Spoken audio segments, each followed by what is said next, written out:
परसिद्ध स्वामी जवळ गेले, विचारलं, बाबा कुठून आलास? काय सुंदर उत्तर आहे लक्ष्मण महाराजांचं लक्षात आहे. तुम्हाला जर विचारलं असतं कुठून आला तर तुम्ही काय सांगितलं असतं? हा, नांदूर शिकायला आलो. कुठं चालला? हा, कुकाण्याला चाललो. कशाला चालला? माळू आणायला चाललो. वाहिला भार कुटुंबाचा, आता काय लक्षात? जीवाचं कर्तव्य फक्त कुटुंबाचा भार वाहण्याचं सच्चा नाही. मला काय लक्षात? ना आपण देवाकडे हेच मागणं, द्यावे खावे बरी असावे आणि हेच शिकरी हावं संसारी. ही जीवाची अवस्था आहे. सांगत होतो सज्जनांनो, फलसिद्ध स्वामींनी विचारलं लक्ष्मण महाराजाला, बाबा कुठून आला?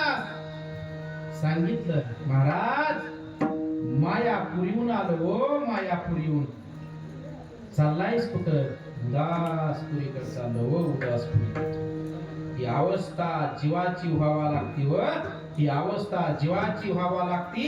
ज्या माझ्या लक्ष्मण महाराजांची अवस्था झाली ना, त्यावेळेस फलसिद्ध स्वामींच्या लक्षात आलं की ही गिराईक माझे रे, ही गिराईक माझे.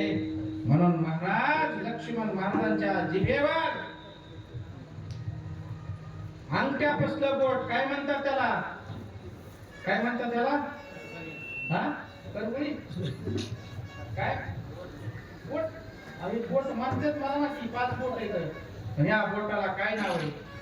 हा, तर्जनी. महाराज ही तर्जनी त्या लक्ष्मण महाराजाच्या जिभेवर फिरवली आणि साक्षात सरस्वतीने वास्तव्य केलं.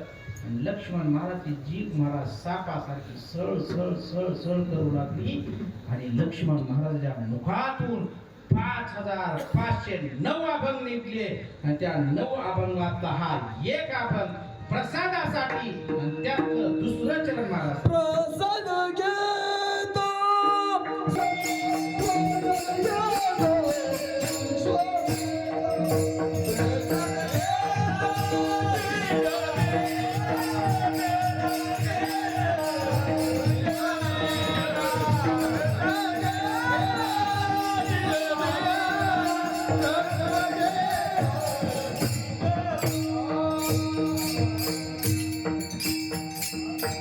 शंकर उमा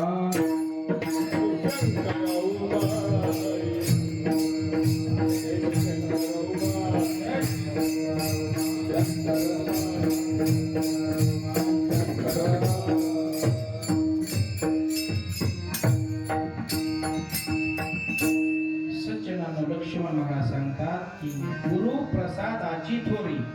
गुरुचा प्रसाद जो आहे ना, तो प्रसाद थोर आहे. गुरु प्रसादाची थोरी. आणि त्याचा महिमा कसा आहे माहिती का? त्या प्रसादाचा महिमा असे श्रेष्ठ बारी.